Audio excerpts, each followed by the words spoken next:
네, 해리스 대 트럼프, 트럼프 대 해리스 이 두 후보가 초박빙 구도를 형성하고 있는 바로 이 시점에서 이 미국 TV 대선 토론이 진행되었습니다. 그래서 특히 더 전 세계인의 이목을 집중케 했는데요. 양측 모두 또 밀리면 끝이다라는 각오로 임했다라고 하는데 과연 누가 더 잘했을까요? 그리고 주식시장도 급하게 반응하고 있거든요. 자, 미국 TV 대선 토론 조금 전에 끝났습니다. 집중 분석해 보도록 하겠습니다. 민정훈 국립외교원 미주연구부 교수 모셨습니다. 안녕하십니까?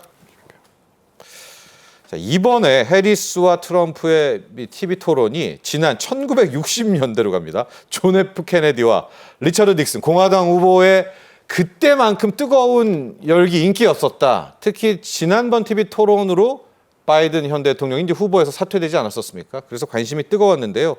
먼저 이 의견을 듣고 저희가 하나씩 가보도록 할게요. 누가 잘했을까?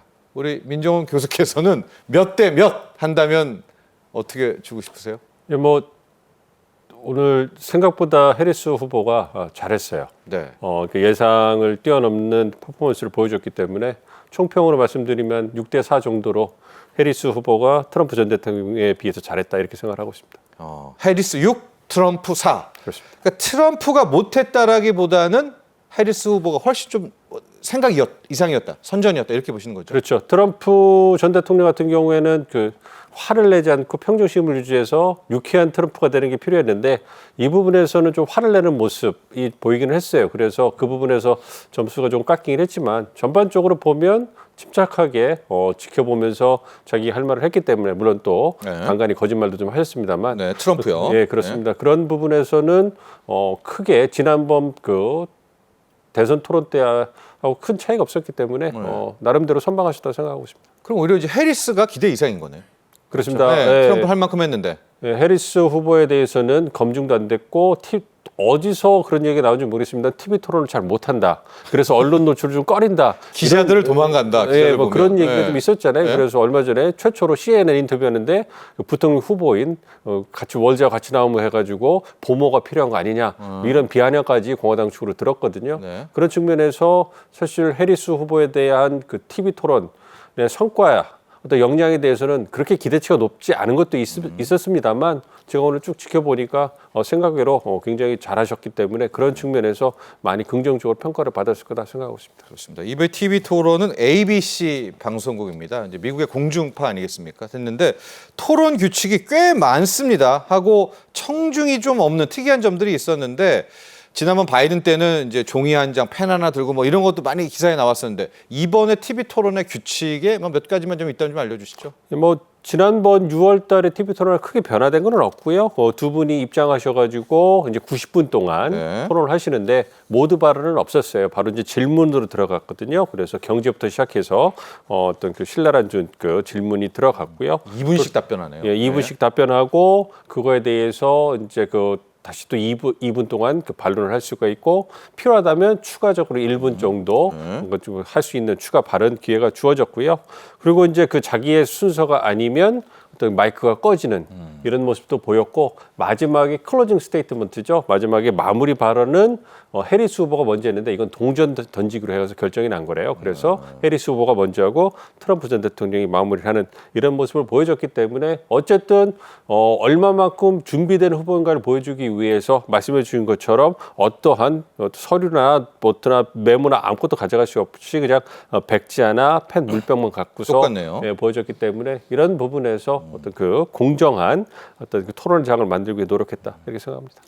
근데 딱 봐도 이제 상대방의 이야기하거나 할 때 이제 마이크가 음소거가 되잖아요. 자기 할 말 하고 난 다음에 이건 트럼프 후보에게 좀 불리했을 것 같아요. 왜냐하면 이제 끼어들면서 치고 가는 게 또 트럼프 후보의 장기였잖아요. 그렇죠? 그러니까 그것 때문에 2020년에 하도 그 바이든 대통령 후보가 발언할 때 끼어들어가지고 그리고 이번에 그걸 그 규칙을 정한 건데. 음소거. 근데 6월달에 그 보신 분 알겠지만. 트럼프 전 대통령이 어쨌든 음소가 되기 위해서도 굉장히 끼어들려고 노력할 줄 알았는데 굉장히 진중하게 지켜볼 이런 모습 보여줬어요. 그래서 우리 트럼프가 변했어요. 막 이런 느낌으로 뭔가 좀 차분해진 모습 보이면서 이번 규칙에 대해서 트럼프 전 대통령이 혜택을 받다 이런 평가가 나왔거든요. 예. 그래서 이번 토론을 앞두고서는 해리스 후보 측에서 네. 음소거하지 말자. 왜냐하면 검사 출신이잖아요. 해리스 그렇죠. 후보는. 그렇기 때문에 말을 섞으면서 공방을 통해 가지고 약점을 끌어내는 이런 검사의 스킬이 있기 때문에 이런 그 장점을 오히려? 하기 위해서는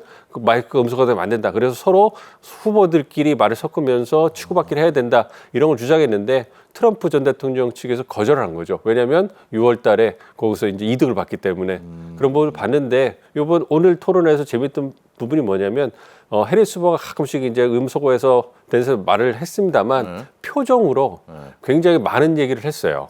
그래서 굉장히 노련하게 이걸 인정하지 못한다 이런 표정도 짓고 고개 그다음에 절레절레 이런 거 절레도 많죠. 하고 그다음에 많이 하죠. 웃으면서 좀 네. 말도 안 되는 소리 한다 이러면서 좀 비아냥거리기도 하고 네. 이러면서 트럼프 전 대통령의 화를 잘 돋군 것 같아요. 그러면서 이제 트럼프 전 대통령이 앵그리 트럼프가 되면서 거기에서 점수 좀 깎인 면이 있지 않은가. 그래서 해리스 후보의 그런 어떤 이미지, 또 표정 전략은 잘 적중했다 생각합니다. 그렇습니다.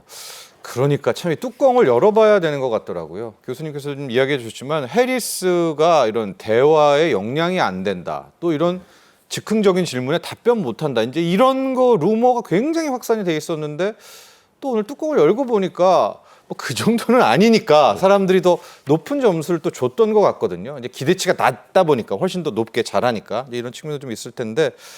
자, 지금 주식시장은 오히려 해리스가 이겼다 이런 평가를 한 것 같아요. 가령 이제 좀 뒤에 이야기하겠지만 신재생, 뭐 2차 전지, 기존의 바이든 행정부에서 끌어왔던 관련주들이 급등하고 있거든요. 반면에 뭐 비트코인 같은 가격은 떨어지고 있고 바로 이제 두 후보의 지지율도 나올 것 같아요. 이제 끝났으니까 미국 내에서 어떻게 바뀔 것 같으세요? 이번 토론 후에? 그 TV 토론이 표심에 얼마나 영향을 미치는가 이 부분에 대해서 이제 경험적인 학자들이 한 연구 결과를 보면 생각외로 표심에 많은 영향을 미치는 건 아닙니다. 한 3% 내외 정도의 어떤 그 지지율의 변화를 주거든요. 예. 그렇지만 지금처럼 초박빙 이러한 그 레이스 같은 경우에는 3%면 결코 적은 게 아니죠. 특히 7개, 6개 경합주에서 1, 2% 차이로 지금 엎치락뒤치락 하고 있는데 여기에서 한 2%만 가져간다면 향후 남은 레이스의 판도를 바꿀 수 있고 선도해 나갈 수 있는 그러한 분위기가 형성될 수 있거든요. 그렇기 때문에 많은 언론에 나오는 것처럼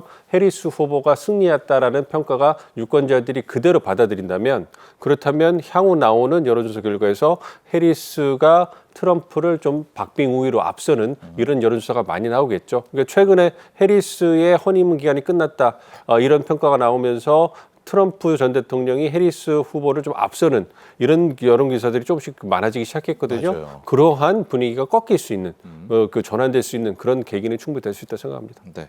이번에 토론 내용을 좀 보면 경제 쪽, 뭐 이민 정책 그리고 낙태 관련해서도 굉장히 나리석에 붙었었고요. 외교 정책 거기에는 코리아는 아니고 노스 코리아도 나왔습니다. 대화 중에 먼저 경제와 이민 쪽 볼 텐데 트럼프가 공략을 좀 했습니다. 해리스를 통해서 이게 경제 망하고 있지 않느냐. 이제 경제 쪽 부분만 놓고 보면 어떻게 좀 관전 포인트 잡아볼 수 있을까요?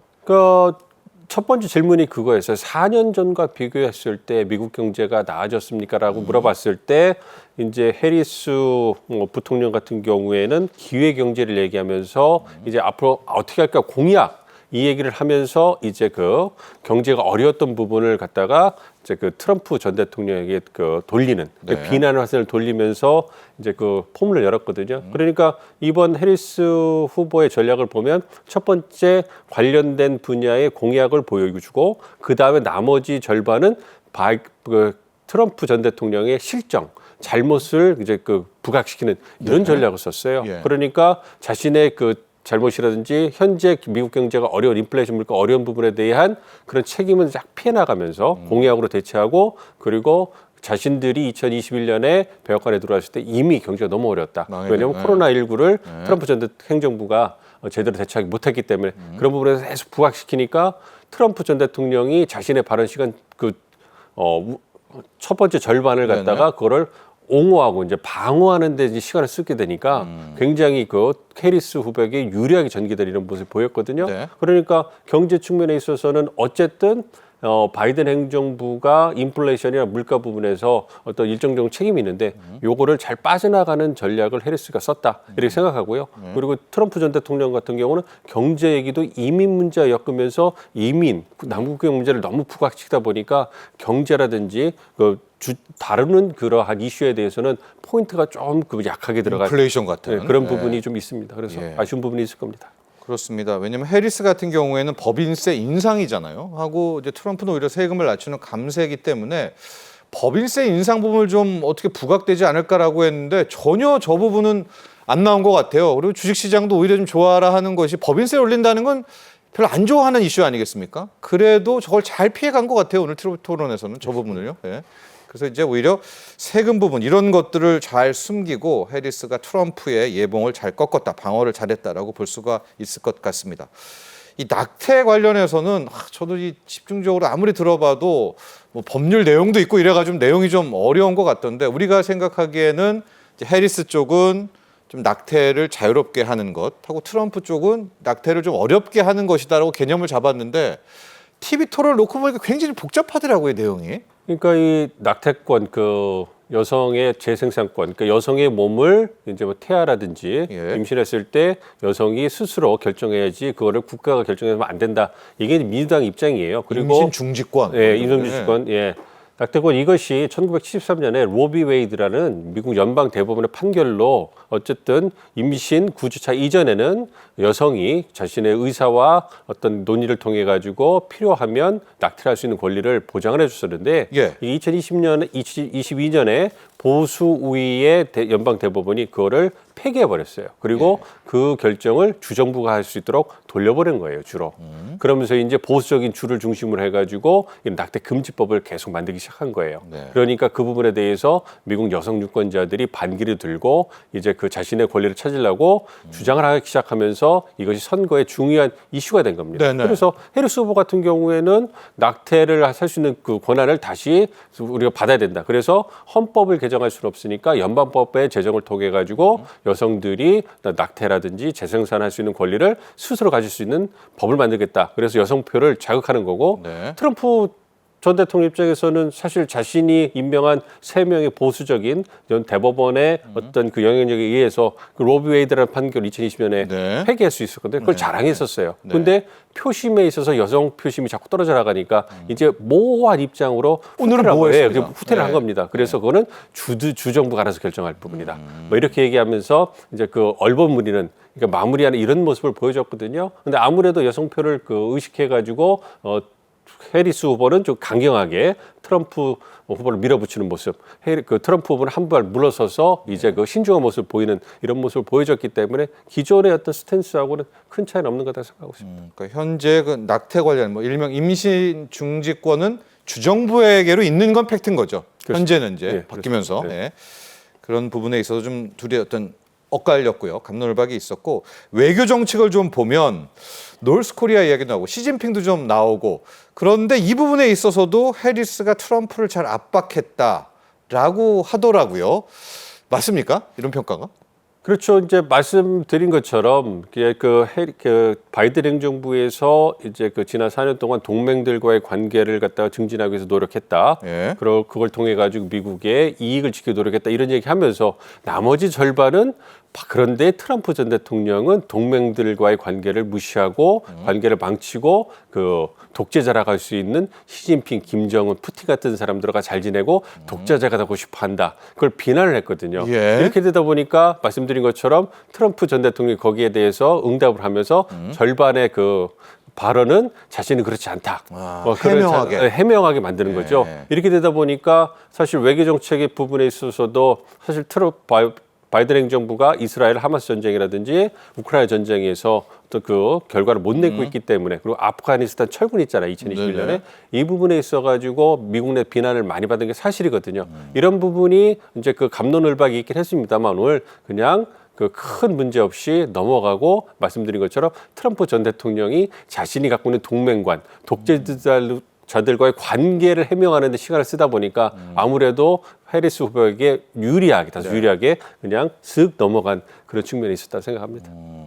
그러니까 뭐 해리스 후보 같은 경우에는 지금 바이든 행정부는 동맹이랑 더 강화를 유대를 강화하고 있는데 당시는 이제 트럼프 대통령 시절에 보면 오히려 김정은, 시진핑, 푸틴이랑 친하게 지내지 않느냐 먼저 치고 가니까 이제 그걸 방어하느라고 원래 트럼프는 공격의 트럼프인데 공격을 좀 못했던 그런 측면이 있네요. 해리스 전략상으로 좀 잘했네요. 그래서 오늘 그 토론이 끝난 후에 미국 언론들의 그 헤드라인을 보면 해리스가 트럼프를 그 방어를 하게 만들었다.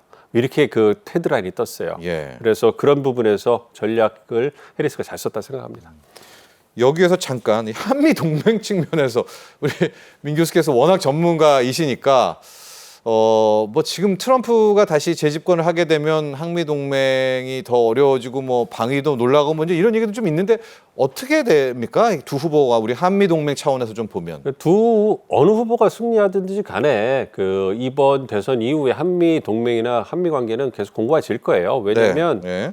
미국이 갖고 있는 전략적 이해관계, 인도태평양 한반도에 갖고 있는 이해관계가 대중국 중국을 견제하는 거하고 인도태평양 지역에서 동맹과 힘을 합쳐서 첨단 기술이라든지 경제 부분에서 미국의 이익을 지키는 거거든요. 그런데 잘 아시는 것처럼 한국이 갖고 있는 군사력 그리고 첨단 기술에서 최첨단의 세계 최고의 제조 기술 능력 같은 거는 미국도 탐내고 있는 부분이거든요. 그러니까 한국과 협력이 이번 대선 결과에서 변할 수 있는 그런 전략적 관계는 아니란 얘기예요. 한국도 미국과의 협력이 굉장히 중요하죠. 그렇기 때문에 이번 대선 결과에 상관없이 한미동맹은 공고하게 유지가 되고 한미관계 협력도 증진이 될 건데 누가 당선되느냐에 따라서 방법론은 좀 차이가 있을 수 있다. 특히 트럼프 전 대통령이 재선에 성공하면 거래 중심은 동맹 간에서 자꾸 방위 분담을 좀 더 내라. 뭐 이런 부분에서 압박이 들어올 수 있기 때문에 그런 부분에 대해서 우리 국내적으로 필요 없는 그런 그 정쟁이 일어날 수 있고 거기에 대응하기 위해서 한미 관계가 좀 삐걱거리는 거 아니야? 이러한 그 우려가 제기될 수 있기 때문에 그런 부분을 대처하는 그게 필요하다. 이런 부분에서 방법론에 좀 차이가 있을 뿐이지 큰 틀에서 한미 관계, 한미 동맹은 공고해 갈 거다 이렇게 생각하고 있습니다. 당초에 또 TV 토론에서 무역 정책들 많이 언급될 걸로 예상은 했거든요. 중국 때리기도 뭐 해리스, 트럼프 모두 중국 때리기를 하기 때문인데 의외로 이쪽은 거의 언급이 없었습니다. 무역 정책은 좀 두 후보가 좀 하다가 빼먹은 건가요? 이쪽 내용이 좀 없어요. 그렇죠. 그러니까 아무래도 오늘 다뤄진 유제를 보면 국내 정책은 경제, 그다음에 낙태, 그다음에 남북 국경 문제, 그다음에 외교, 그다음에 그 뭐가 나왔냐면 그 권력을 평화적으로 이양하는 것, 그 선거 결과에 승복하는 거, 그다음에 이스라엘 하마스 전쟁, 우크라이나 전쟁, 아프가니스탄 철군. 그리고 오바마 케어라든지 기후변화 워낙 다양한 이슈가 다뤄지다 보니까 중국만 따로 떼어가지고 얘기를 못한 것 같아요. 그리고 특히 이제 트럼프 전 대통령이 국내 경제 얘기를 하면서도 이민 쪽으로 끌고 가다 보니까 무역은 그 중국에 관한 그 대중국 견제 정책의 부분에 대해서는 하나가 나왔어요. 관세 정책. 그러니까 해리스 후보가 트럼프 행정부 때 잘못된 관세 정책을 써가지고 그 미국의 반도체가 다 중국으로 넘어가고 미중 간의 갈등이 심각하게 되고 그래서 중국의 군사력을 현대화하는데 기여했다. 이렇게 비난하는 요 정도만 나왔고 그다음에 독재자의 관계 그때 시진핑이 언급된 거 요게 하나뿐이었어요. 그러니까 다른 의제들이 워낙 많이 거론되다 보니까 중국으로서는 그냥 한숨 돌릴 수 있는 그런 상황이 만들어졌다 이렇게 생각합니다. 의료보험도 약간 좀 언급이 됐던 것 같아요. 오늘 지금 시장을 좀 보면은 공공의료 쪽, 해리스 쪽에 공공의료 관련한 주식들이 좀 올라가고 있거든요. 이런 부분은 어떻게 보셨습니까? 오바마 케어 다시 한번 뭐 부활한다 이런 측면인가요? 오바마 케어는 유지가 되고 있는데요. 그러니까 오바마 케어에 대해서 입장을 물어본 거예요. 그러니까 트럼프 전 대통령은 자기는 오바마 케어가 굉장히 안 좋은 거라고 생각하는데 그리고 자기가 더 좋은 있다. 플랜이 있는데 이거에 대해서 민주당이 협조를 해주지 않아서 법을 만들 수 없었다. 그래서 자기한테 집권하면 좋은 걸 만들 수 있다. 반면에 해리스 후보는 오바마 케어가 갖고 있는 장점을 나열하고요. 그리고 지난 그 트럼프 행정부 때는 아무것도 하지 않았다. 즉 어떤 그 처방약의 가격을 낮추던가 어떤 건강보험 관련돼서 수가를 낮춘 노력을 하지 않았고 자신들이 했다. 이렇게 부각시키고 오바마 페어가 갖고 있는 어떤 장점을 부각시키다 보니까 이런 측면에서 대비가 된 거죠. 그러니까 말씀해 주신 것처럼 민주당은 공공의료라든지 또 국가가 적극적으로 개입해가지고 어떤 경제적 평등이라나 의료적인 어떤 혜택을 받는 걸 평등을 강조하잖아요. 그러니까 공공의료니까. 그러니까 아무래도 말씀해 주신 것처럼 공공의료 관련된 그 주가가 오르는 그러한 결과가 나왔다 생각합니다. 그렇습니다. 이 부분도 해리스가 또봐 또박또박 좀 말을 잘하면서 좀 어필을 한 것 같습니다. 근데 미국은 잘 알다시피 우리나라의 건강보험 제도를 정말 부러워하지 않습니까? 근데 아마 그런 부분도 좀 어플이 됐었던 것 같고 지금 주식시장에 가장 뜨겁게 반응하는 게 신재생, 태양광, 풍력, 2차 전지, 전기차 이 부분이거든요.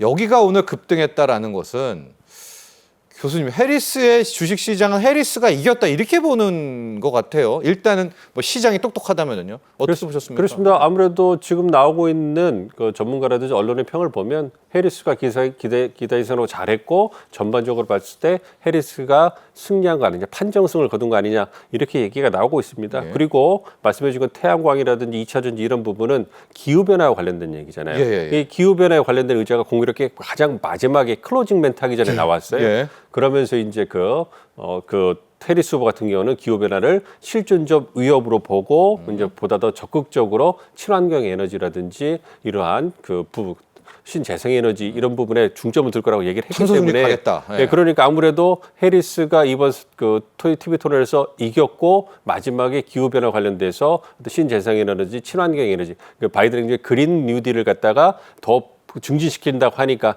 당연히 그걸 호응해서 네. 시장이 굉장히 빠르게 반응하는 거 아닌가 이렇게 생각하고 있습니다. 그렇습니다. 마지막 거의 포인트였었던 것 같은데요. 이제 탄소 중립 얘기하고 그린 정책 얘기를 하면서 끝이 났는데 아마 시장은 오늘 해리스가 나름 잘했다. 그래서 이제 관련주들이 좀 움직였고요. 오늘 뉴욕 증시에서도 이런 태양광, 풍력, 그다음에 비트코인 가격을 또 보면 시장이 똑똑하니까 이게 과연 누가 될까를 뭐 미리 예측하는 건 그렇지만 좀 판단할 수 있는 그런 바로미터도 될 것 같아요. 자, 마무리 좀 해보도록 하겠습니다. 남은 일정을 봐야 되는데 지금 보면 아마 추가적인 TV 토론은 없을 것 같거든요. 지금 어떻게 보십니까? TV 토론은 양측이 합의된 대통령 TV 토론은 없기 때문에 두 번의 TV 토론으로 끝났어요. 이제 나머지 그 부통령 후보들끼리 토론이 10월 초에 있는데 예. 부통령 TV 토론은 그렇게 주목을 못 받거든요. 그렇죠. 그렇기 때문에 큰 영향은 미치지 못할 거라고 생각합니다. 그렇지만 이제 미국의 경제 상황이 가장 중요한 판세에 영향을 미치는 그 요인이기 때문에 향후 그 미국의 경제 상황, 인플레이션 물가가 얼마만큼 잡히고 그래서 부동층이라고 하는 그런 무당파 중도층의 어떤 그 미국 경제에 대한 인식이 얼마나 더 긍정적으로 바뀌느냐 이것이 어떻게 어느 방향에 가느냐에 따라서 해리스에게 유리할지 트럼프에게 유리할지 결정이 될 거고 이 부분이 남은 그 표심을 결정하는데 가장 중요한 요인으로 작동할 거라고 생각하고요. 그 이외에 우리가 예상치 못하는 그러한 그 변수들이 있을 수 있는데 그거는 지켜봐야 될 것 같습니다. 여기 ABC 방송이잖아요. 추가적으로 다른 방송사에서 한번 두 후보를 모아서 또 해볼 이럴 가능성은 없겠죠. 지금 보면 어떻습니까? 그래서 예전에 그 후보가 교체되고서 이제 그 트럼프 측에서 팍스 뉴스라든지 예. 자신에게 유리한 좀 보수 어떤 그 미디어를 통해 가지고 하자고 그랬는데 해리스 측에서 거절을 했어요. 네. 그리고 이번에 해리스 후보가 이겼다는 평가가 나오니까 또 안 받겠죠. 그러죠. 해리스 후보 입장에서는 또 다른 네. 토론을 할 이유가 전혀 없는 거죠. 그렇기 네. 때문에 좀 지켜봐야 될 것 같습니다만 현재로서는 추가적인 대통령 토론이 개최될 가능성은 희박하다 이렇게 생각하고 있습니다. 그렇습니다. 자, 오늘 오전에 정말 전 세계 이목이 집중됐던 미국 대선 TV 토론 내용 저희가 자세하게 집중 분석했습니다. 도움 말씀 주신 민정훈 국립외교원 미주연구부 교수 여기서 보내드리도록 하죠. 오늘 감사합니다. 네.